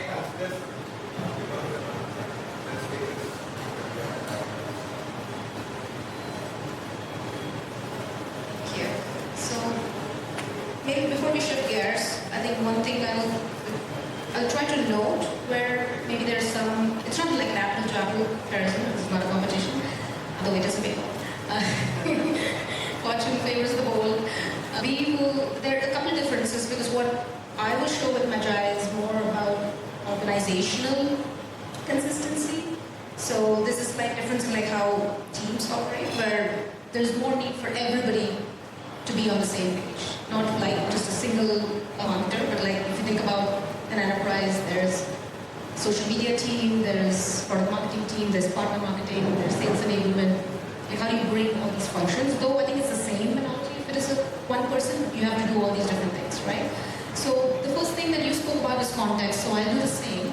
So what we call the brand operating system, and it starts with the marketing brain, and we call this ontology as well. So if you think about the ontology for marketing, it includes your market, it includes your brand and your product. Now within the market, in terms of onboarding onto Magi, the first thing to do is like define what market you are in. So this demo setup is for a security company that is in the AI runtime security space. So defining the market, and I know Syed will go over this later, but he has 11 markets because that's how broad they're going. So essentially, if you have a market definition, there is an ICP, who you're serving, the ideal customer profile, then within that, which personas you are selling to, who are your buyer personas, and each of those are enriched. So think about buyer personas, their pain points, their use cases, their KPIs, and so on and so forth. So if you look at a market, a full understanding of this market means you have to understand the ICP, the persona, as well as the competitors and influencers in the space. So we first want to map this out, that's market. The second part of the marketing context and the marketing brain is the brand ontology. So what did you call this? Constitution? Constitution, I like that word.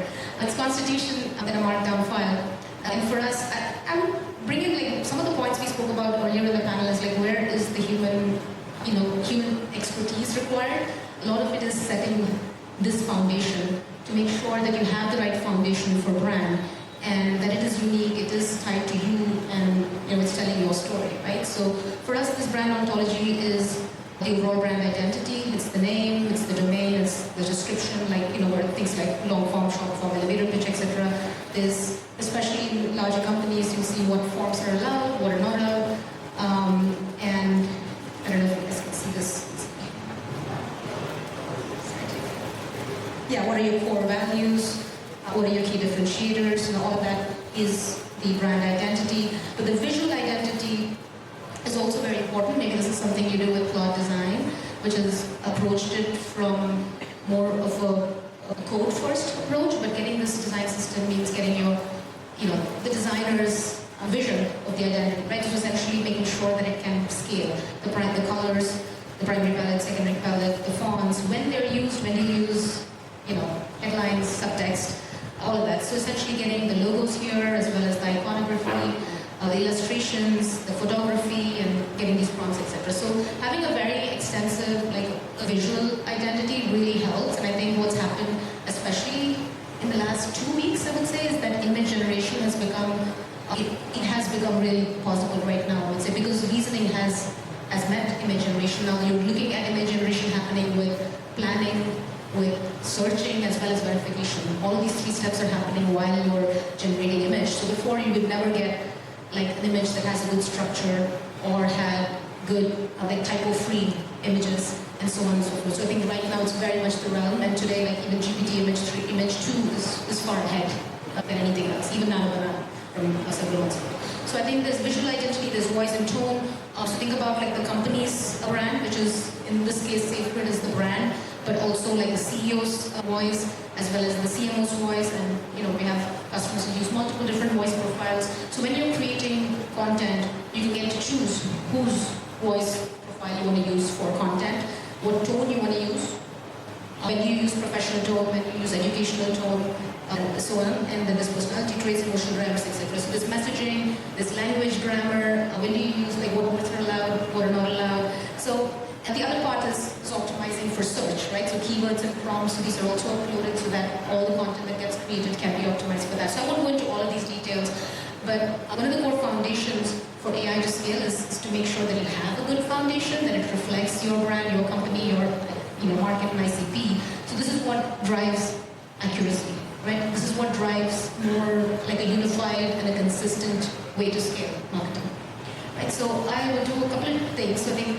given we've defined this marketing context, the other thing to think about is campaigns that can run. And did you have a campaign, or you had like a few things that were going on, right? Like, how do you think about SaaS or different verticals? Like, what we call campaigns are exciting. You have how many campaigns? Like 11 or so? 11 campaigns. So essentially, each campaign is doing its own things in the autopilot mode, right? So here, for demo purposes, I added 3 campaigns. One is more of an overall brand campaign, like AI one-time security.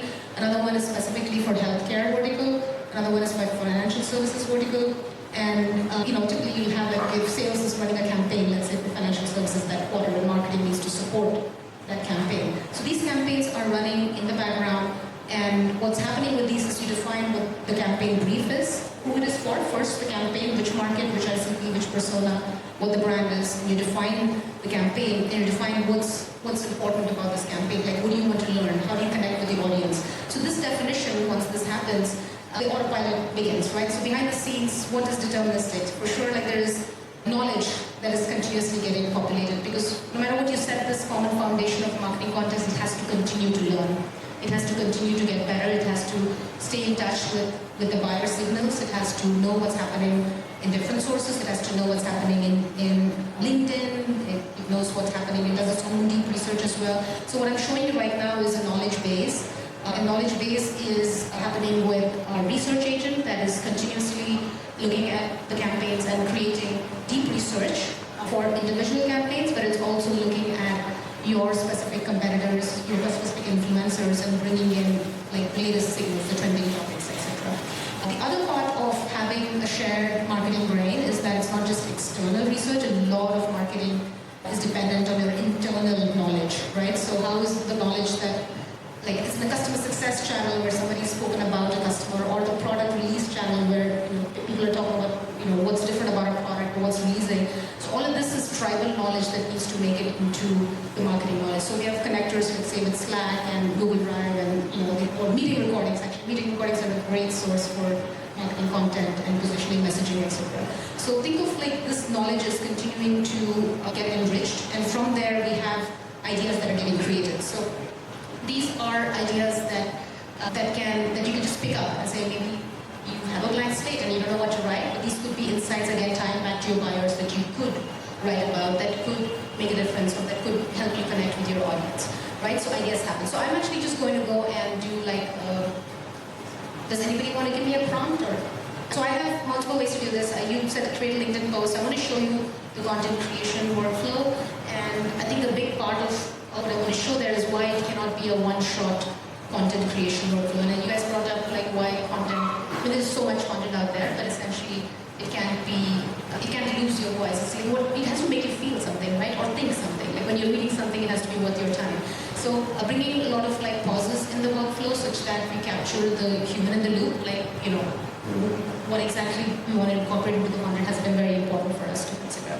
So I'll walk you through that opinion, but let me just start off with maybe creating, just to show you guys, maybe create a LinkedIn post around the why of AI, runtime security, targeted for the healthcare. So I do have a campaign here. I'm going to select the healthcare vertical campaign. I'm going to select a LinkedIn post. I could do this as a default. Now the other thing that I can do is select whose voice I want to write from. I'm going to say it's the CEO's voice, and what tone. I want to use, like, an educational tone. And the other thing I can do is I can just pick up from an existing idea, which I can also show you next. But yeah, that's what it is. So what's happening now is this can happen, like, on a daily basis, where you suddenly know that you have to speak about something because maybe it's trending or it's just top of your mind. So you can give a brief, but a lot of times is that the knowledge is trapped somewhere, right? So what's happening right now is Magi is searching, is learning about the campaign context, is learning what you care about, what your goals are with the healthcare audience. Then it is looking internally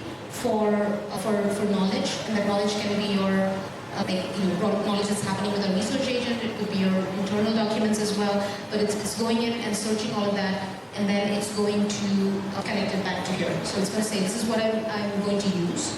So it found, let's say, some internal knowledge, and it's going to do a 3-step process for content.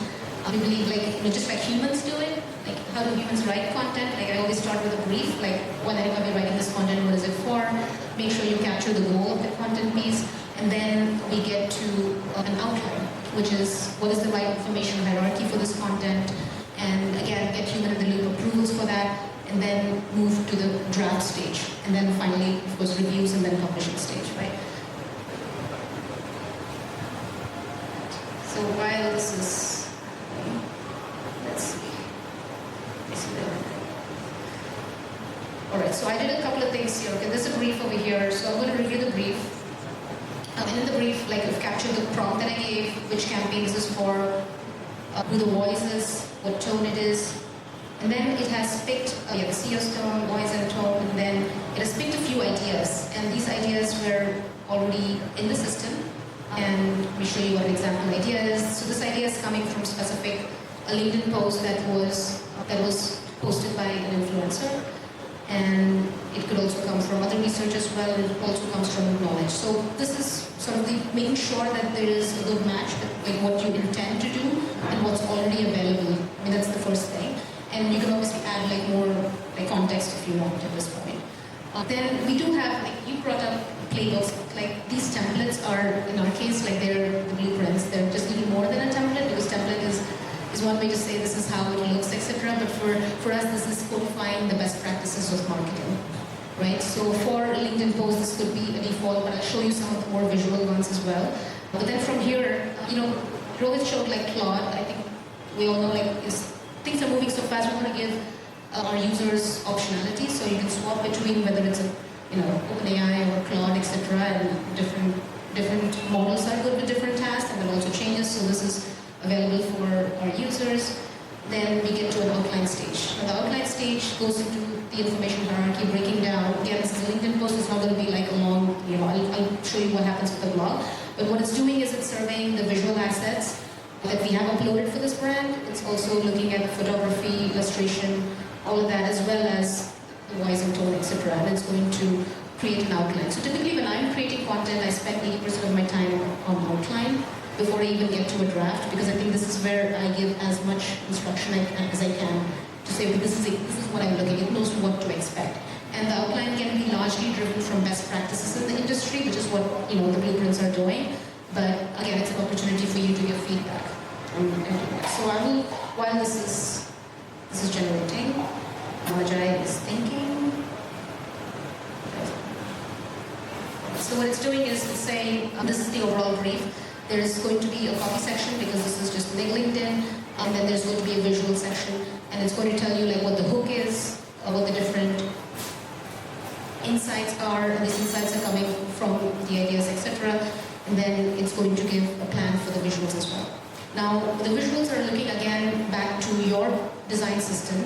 So if the designers will have an opinion on a various set of templates, right? When do you use a particular visual for even LinkedIn? LinkedIn itself should have 20 different templates that designers create. So we're bringing in matching back to what the goal of this post is and what can we take inspiration from your existing design system, right? To bring that over here. So I'm just going to, I could do a couple of things. I could go here and say, I'm just going to say try an alternate, just to show you this. I'm going to say try an alternative hook.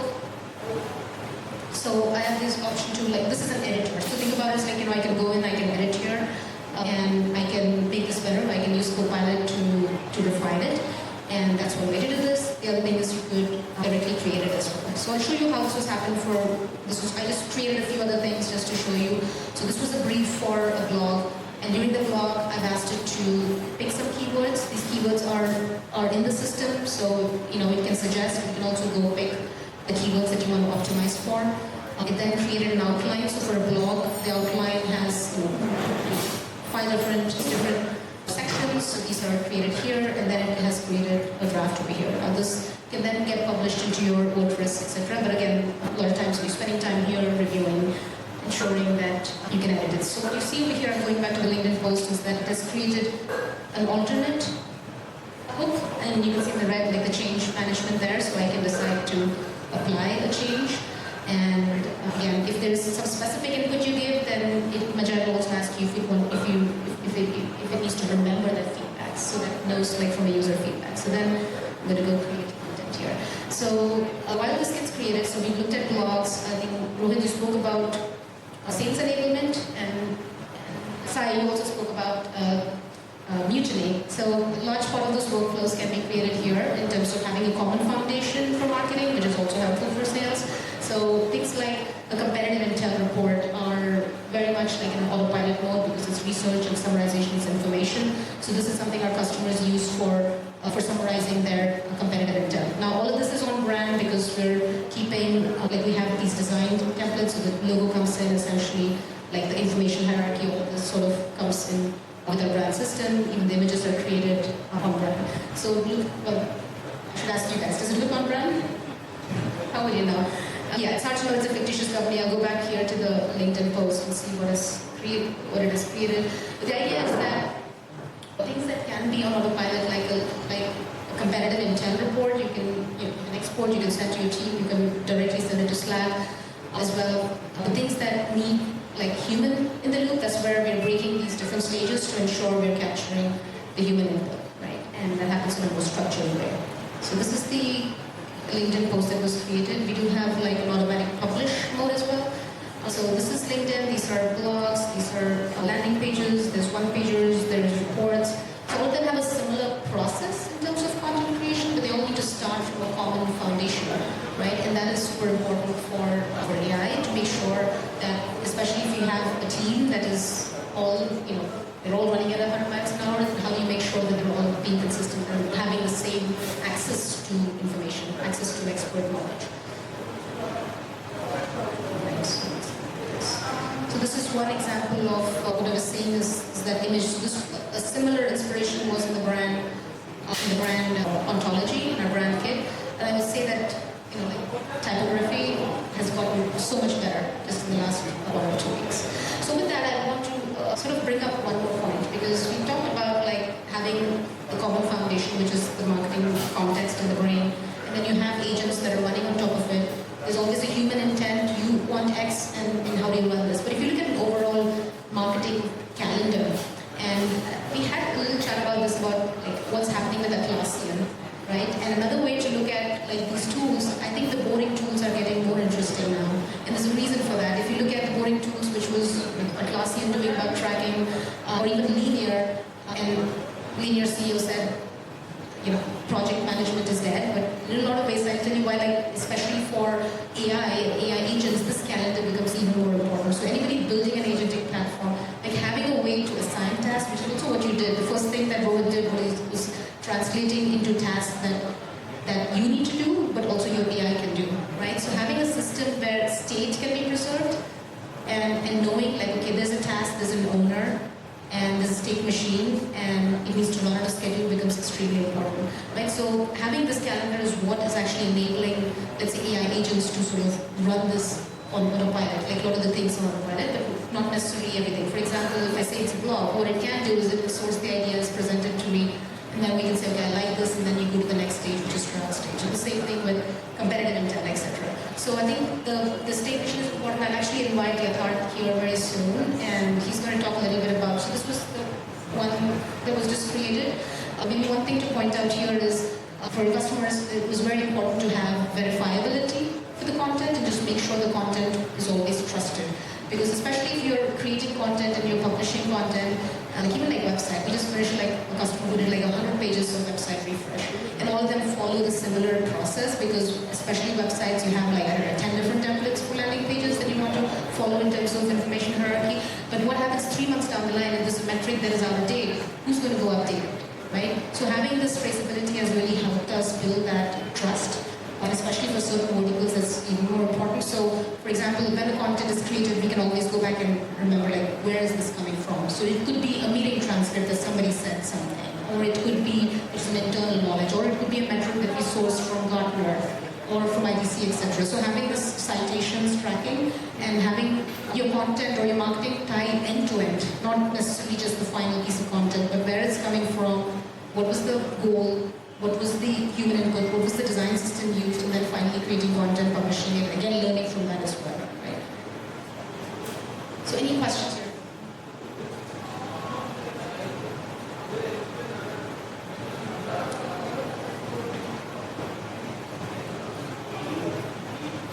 Any questions on AEO? Yeah. So I think so in the brand ontology, what we have is a concept of prompts, right? So we have keywords and we have prompts as well. So in terms of prompts, there is essentially a way to think about like what is the prompt that is specific for a particular ICP, because essentially how you can break down there's a lot of questions that people are asking, right? And that is different for ICP and persona 1 versus persona 2. So this is, you could feed in like these structured prompts, and that drives this type of content and the hierarchy of the content, because a lot of AEO is also how you structure it, how you answer the questions. Do you have an FAQ section? All of those are driven by the content creation.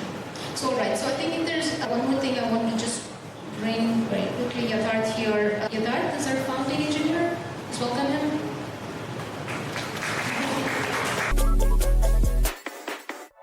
I think these 6 pointers are kind of what, wraps everything, all the challenges that we face in trying to build something.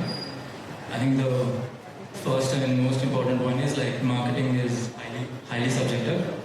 As an engineer, we're used to defining things very precisely, we have a spec for everything, but in marketing, even with the exact same context, if you have like 2 different people, they might have, 2 different takes on it, and none of them might be wrong. So one of the things that we did to try to, solve for that is that, work on our ontology a lot. As you can see that, our brand market was like pretty in-depth. I think most of our time actually has gone into designing those, thinking about it, being very opinionated. That, helps with deep domain verticalization. That's what we believe in. And another thing about ontology is it's never like finished or done. It keeps, building over time. As we learn newer things, it changes. That's another thing. Also our knowledge. I think I spoke a lot about it. Knowledge, whether it be that internal or external, is kind of what drives everything that comes afterwards for like the right reasons. And that's also why most of the things stem from knowledge, ideas, and then content.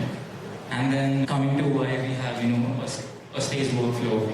I mean, it definitely does take a longer than what it will take if you just go to like ChatGPT or Claude and ask it to write a LinkedIn post.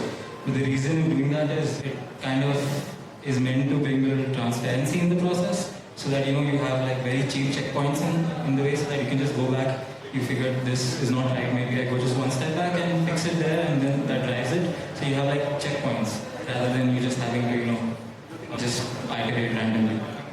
Another thing is building above the model. Models get really good like every quarter now, even every month. You really can't build for a model. You need to always look ahead. A lot of our brand ontology, if we had built this a year back, it really wouldn't have given as good of visuals as you have right now. But I think we were aware of that, and which is why ontology is something that remains even no matter how good or bad your model is. I think that's what we believe in. And the second last thing, the reason for having a lot of transparency, a lot of steps, is because humans are the judge for whatever we make. And even though the industry is racing towards autonomy and a lot of things, while we agree with it, we think it's very task dependent. For example, research, discovery, these are kind of things that are running very autonomously right now, and they're pretty good at it. But things like running your campaigns, content creation, while there are steps in that you may be able to automate, but the entire thing I don't think you really can, because it's again highly subjective. And the last thing that honestly is a very open-ended problem is how do you evaluate it. When you're building a product, you need to evaluate how good you are, right? And with something as subjective as this, it's really hard. I think if you think about the rise of generative AI in the past 2 or 3 years, what's really happened is we've moved from a sphere of determinism to non-determinism, and that's both been a boon and a bane. It's a boon in the way that if you have non-determinism in a control setup, that kind of simulates creativity, which is what everything we're doing right now. It's also a bane because it's subjective and hard to evaluate on. So one of the ways that we can think about solving this is the very ontology that drives the creation of these things could also be the same context that's used to evaluate against.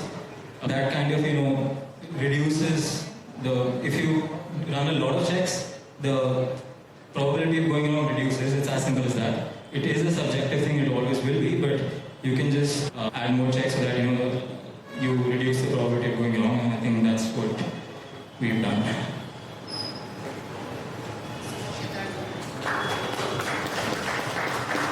One of the things is like AI can automate even you can verify the output, and I think that actually makes marketing quite hard because a lot of marketing, of course everything eventually comes back to numbers, etc. But those are lagging indicators or leading indicators.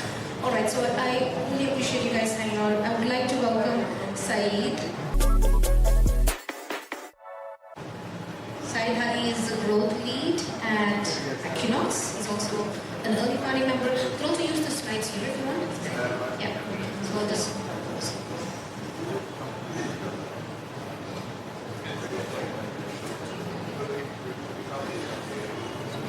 Yeah, sure. Hey all, very good evening. Just saw the time, 8:15 in the evening, and not want to take more than 10 minutes because 6 to 9 is the event, right? So, yeah, being very respectful of everybody's precious time. So, looking at what the first slide says, right? The inbound engine, this is because Bhavna wanted me to talk about this. I've been a happy customer of Magi, very early customer. Basically, all things hyper-personalized content is why we use Magi. All the 11 markets and the AI security content which Bhavna was showing earlier, right? So that's exactly what we do on a daily basis. We log into Magi early in the morning and we take up ideas, right? Like competitors. AccuKnox, like where I come from, is a B2B SaaS cybersecurity product. So it's a very niche product. Only the companies who are on cloud will understand what our value proposition is, right? Like enterprise buyers are CISOs, CIOs, VP securities, directors, etc. So it's a very hard market, hard to convince security professionals that hey, our product is value worthy, right? So I was part of AccuKnox since its start, right? I was part since we were just 5 people, back in Jan 2021. Till date, I'm still part of the org because we are 100 plus people with 5 million plus revenue, and we built 2 million influence pipeline in just about past 6 months, thanks to Sri Krishna for Factors and thanks to Bhavna for Magi. Why special shout out is because we use these products on a daily basis. I just wanted to be a voice of the customer for these two products. If any of you in this room, right, have not used Factors or Magi, highly recommend doing so. I'll surely suggest you take up initial POC or demo that these guys do, right? So it's definitely going to be worth your time. Without further ado, since I have very less time in hand, I'll just double down as to what our marketing architecture looks like. Because all of us in this room, right, most of us are marketers. And talking about the total spend. So this is what we give report to our investors, right? What is our marketing spend per month, per year, and what is the ROI out of it? So we spend about 9,000 out of 22 tools, and Magi, LLM Labs, Lovable, Claude, all combined, it's not a lot. It's about $599 a month. Why I'm explicitly quoting the tools and their cost is because we are able to generate incredible value with this cost, right? Like we are able to generate LinkedIn posts, landing pages, all things, blogs, and last but not least, I wanted to specify what is bringing us inbound leads, right? These AI toolings, the block 3 specifically, Claude plus LLM Labs plus Magi, they help us in creating buyer's guide. Basically, instead of just writing high-level stuff, right? Like nobody likes to read. Basically, Rohit and Sagram, all these seasoned marketing guys were mentioning about how lazy we become by just relying on these tools. So what we do differently is we take up our thoughts again on a pen paper note. We discuss internally before again like giving it to this tools, and we internally write a 300-word paragraph. We review it amongst five of us marketers inside, and then go into these tools and write a collaborative Google Doc that we can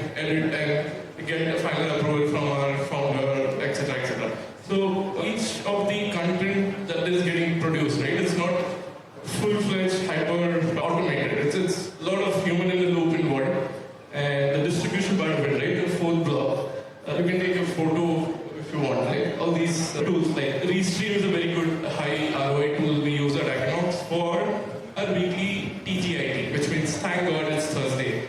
We invite 30 CISOs that our founder gave us a list of, and out of which our head of product comes and gives a specific feature set based webinar. Because I remember Sri Krishna mentioning, right, more than the marketing, engineering is gone up to speed. Like it's very fast for marketers to catch up the features. So how do we do that is by talking more about it. Instead of an email campaign or instead of a LinkedIn post which just gets unnoticed, right? We properly have a closed door setup.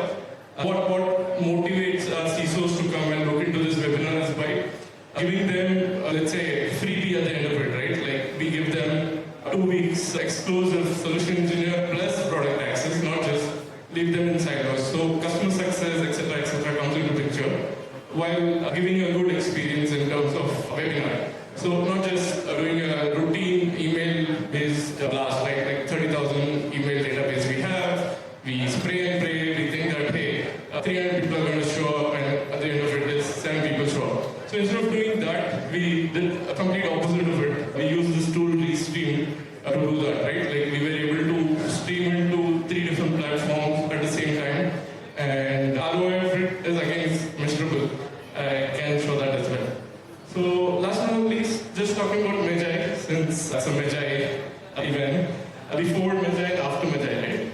Again, this slide is not AI generated, it's written by us. Like me and Yathaarth, my counterpart, we were just writing, hey, how hard it was to create an idea, right? Like what Magi helps us is Wiz, our top competitor, which was acquired by Google for 32 billion. We are competing in such a huge space, by the way. The bars are too high, the content bar. So we used to read all of the LinkedIn posts and the YouTube videos and also refer their landing pages, what's new at Wiz specifically, back in 2021, 2022.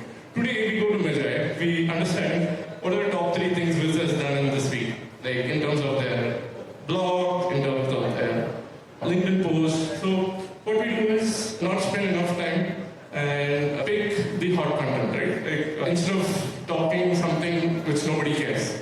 In the securities era, what we do is we leverage Magi, understand the keyword volume. Again, we use LLM, that's the earlier product that you might have seen, to understand the search velocity of this particular term, right? For example, Bhavna had searched runtime AI security. So instead of just writing content blindly, we understand the search volume. Even if there like no much traction, we go back and do a content refresh, right? We update the SEO front matter, etc., etc. So yeah, all these aspects without having hours and hours together, we get it in minutes and we update that on our WordPress backend. So yeah, reiterating the numbers because marketing is all about explaining the spend, justifying, etc., etc. So thanks to these tools, right, Magi and factors, we are able to understand the influence pipeline. Again, the funnel that you see there, it's a customized Salesforce funnel on the first thing. The top of the funnel, middle, bottom, and the last is the customer. So out of the entire pipeline, we were able to convert 2 million worth of customers, right? Our pipeline is more than, let's say, 8 to 10 million, thanks to founder-led sales and the referral customers that we keep getting from our partners. So again, the last column says 25K budget, that is the whole tolling spend. And on top of it is the events that we spend, right? Like for one event in the RSA, it just costs about 30 to 40,000 US dollars. So we do 2 to 3 such huge events. All that combined, it's about 100K expense, getting this pipeline and making it really fruitful and actionable for us internally at AccuKnox and giving value to our investors as well. So yeah, that's about it. Any questions that we have to take up one because it's already done.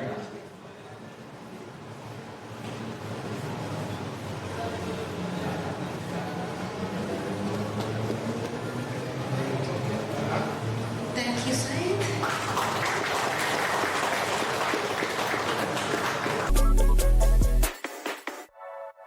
I I really want to thank you all for being here.